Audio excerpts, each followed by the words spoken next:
Welcome back. Today we're looking at Unit 1.5, Modulus and Argument. So the modulus of a complex number is just the magnitude of its corresponding vector. Okay, so that is just essentially the distance from the origin to that point, which we can find with Pythagoras. So if the complex number is z equals x plus I y, then the modulus of z is the square root of x squared plus y squared. Now the argument of a complex number is simply the angle its corresponding vector makes with the positive real axis, and that's quite important. Now this is often kind of abbreviated or written as arg z, and while it's measured in an anti-clockwise direction, it's usually given in the range of minus pi to pi, so you do have to kind of look in both directions. So if I draw a very quick diagram here with, on the left here with z, so z is just the complex number x plus yi, and if I join that up with the origin, then what I'm looking at is this would be my vector. So this value here, z, this would be my modulus, this distance, and then the argument of z, so arg z, will be this angle here. And this angle here, you can see you can work it out with trigonometry. So opposite we know, adjacent we know, so it's going to be tan. So we'll be looking at essentially tan, I'm going to call this one theta, just for now, the angle y over x. And that's how I would find my argument of z. And then over here on the right, what I've got is just a set of axes just to show you. So when I'm looking, I would go from 0 in this positive direction, so this would be pi by 2, and then this would be pi, and that's how I kind of measure my angles. And then if I'm going in the negative direction, this would be minus pi by 2 round towards negative pi. So it's usually, as I was saying, it's in the range of minus pi to pi. So this is the typical range. So easier to explain with an example, I always find. Here's quite a straightforward one just to get us started, and it's always worth kind of doing a quick little sketch of where your value of z actually is. So it's 5 plus 3i, so it's 5 across, so I'm going 5 across, 3 up roughly, so somewhere like that. So that's my z. This is basically the coordinates 5, 3, the real and imaginary.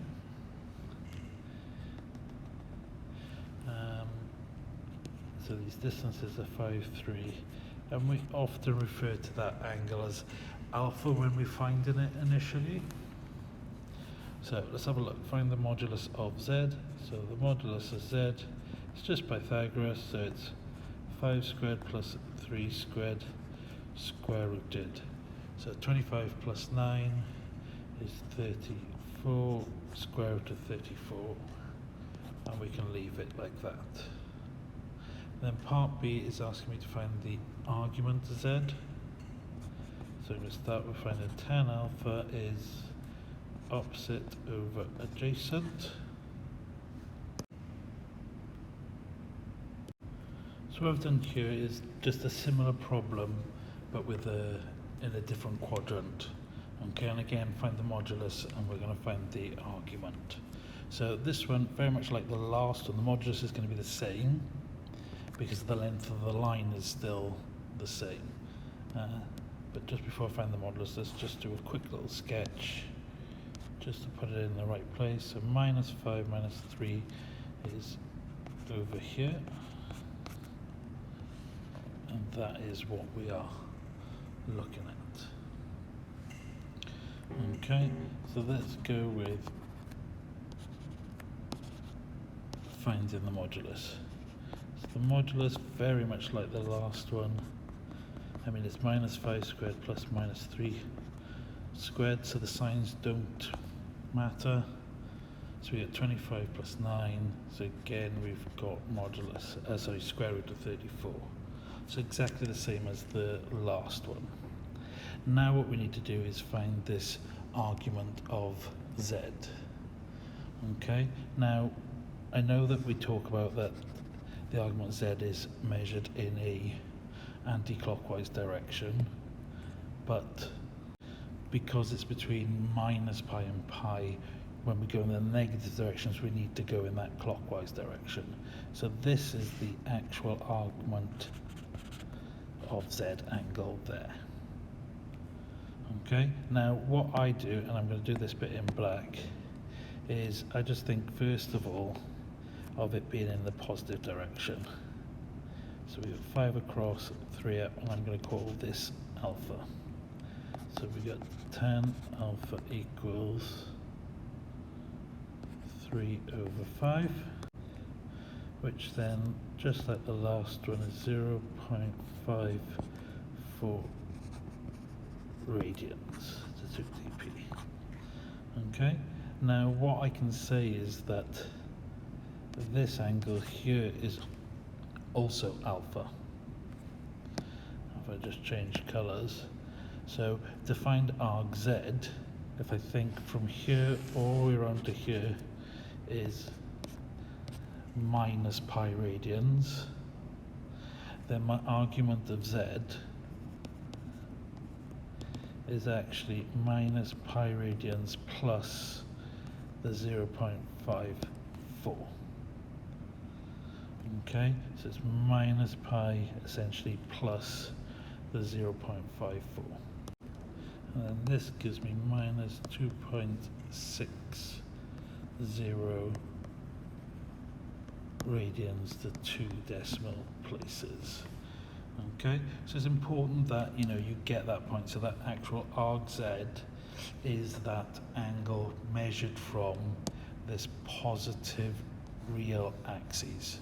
So it's always measured from this positive real axis, and the positive angles go in an anti-clockwise direction, and the negative angles will go in a clockwise direction. So these bottom two are your negative angles. Now, just to help you out with that, so if we think of our axes, where we've got our real and our imaginary, and then we think very much like we do when we're solving trig identities and things like that in the pure side of the course. So all of these would be the size of alpha, and then you're always kind of finding the first or the positive one, and then arc z in this case would be alpha. Arc z down here would be the same as minus alpha. Arc z here would be pi minus alpha, and arc z here would actually be alpha minus pi, but to make it a little bit easier, if you still keep that pi minus alpha and then put a minus sign in front of it, and then it makes it nice and easy to work out. So whether your complex number lies in each of these quadrants will help you quickly find out what its argument is. So my advice is always treat it as if it's in the positive first to find your value of alpha. So just use the positive versions. the positive of the real and the positive of the imaginary, and then change the sign essentially based on which quadrant your complex number lies in. Okay, here's 8 questions for you to try. Pause the video here and then unpause, and then you can pause the video again for questions 7 and 8.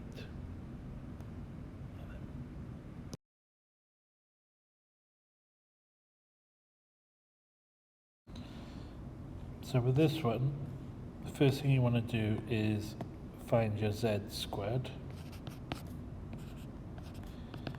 So that is your 2 plus 5i squared.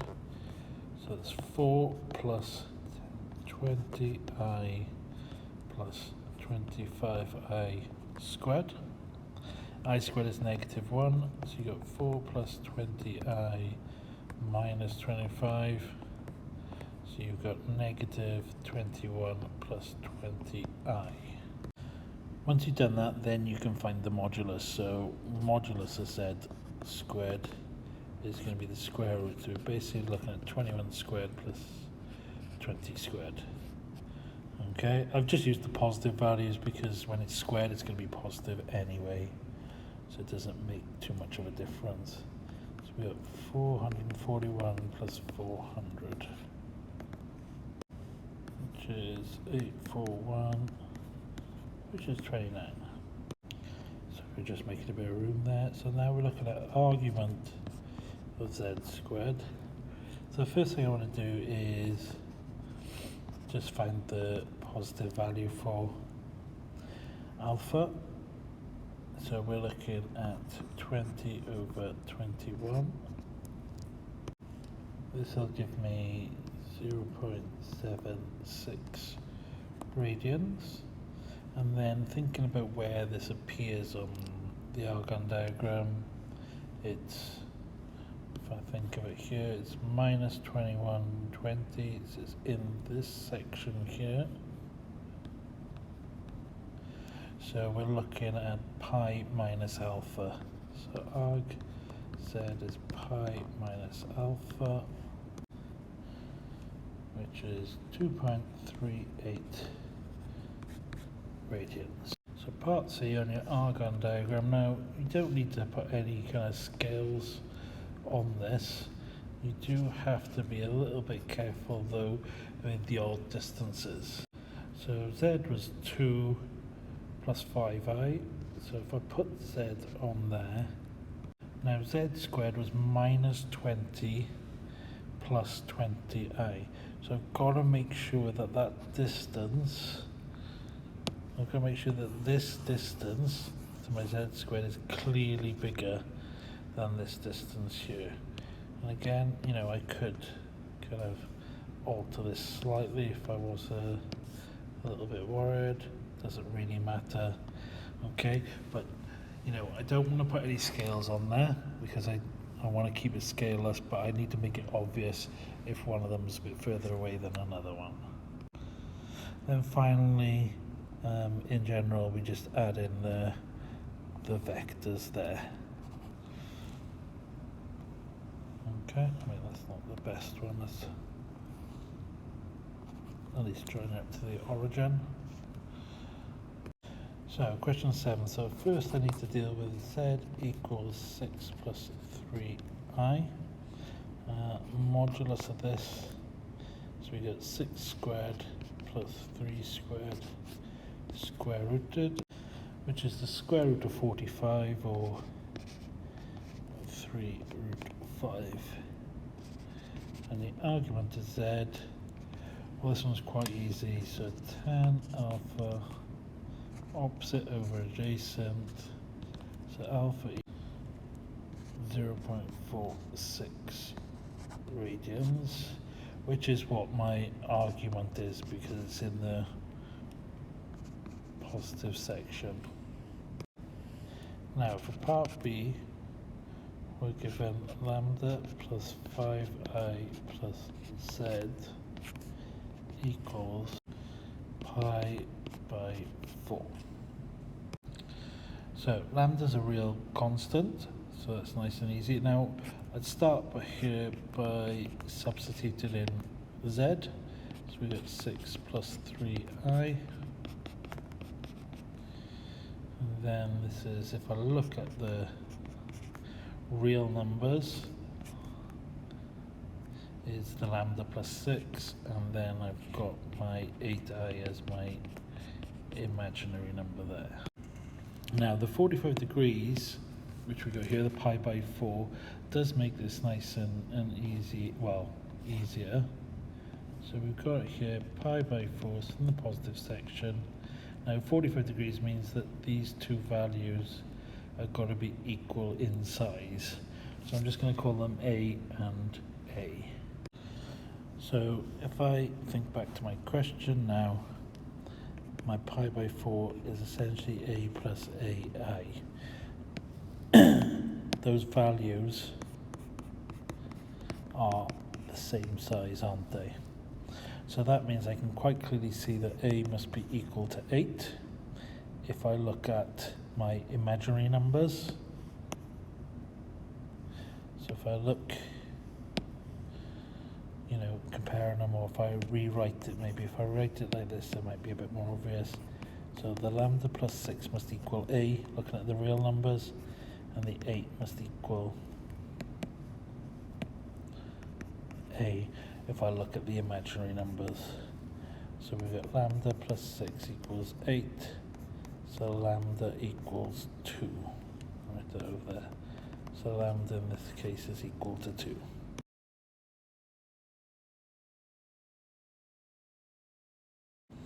And question 8.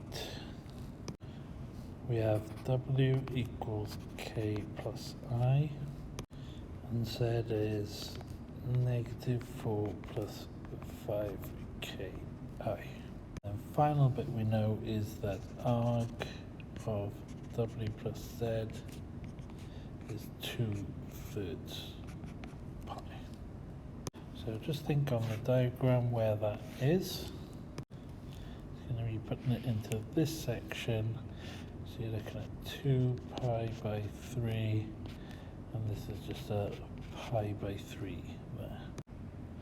So first now let's add my W plus Z. So we got K minus 4 as my real value, and we've got 5k plus 1 as my imaginary value. Now let's also look at the angles. So if I think of my pi over 3 as my alpha, you know, my tan alpha, my tan pi over 3, so that's going to give me root 3.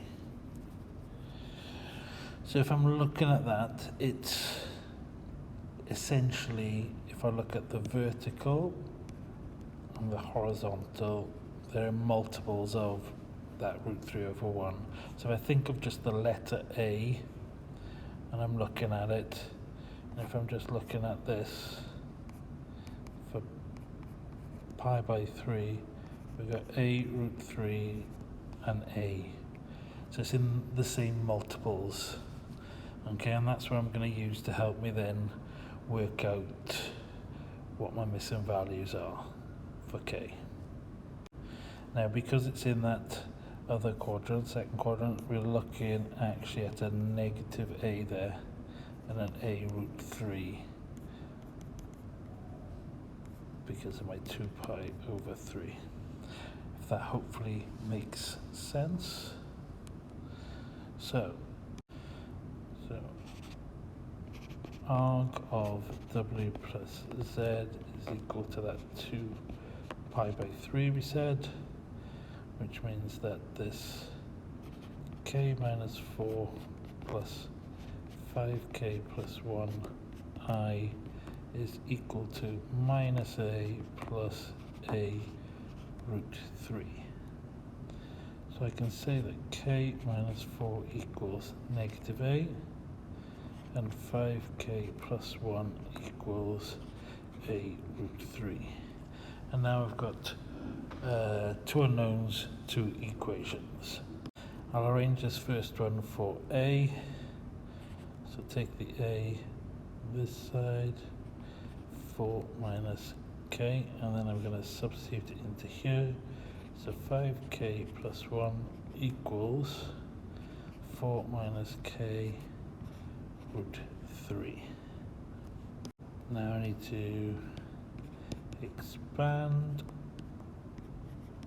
k root 3, 5k plus 1, and let's get the k's onto one side. So 5k plus k root 3 equals 4 root 3 minus 1. Factorize out k.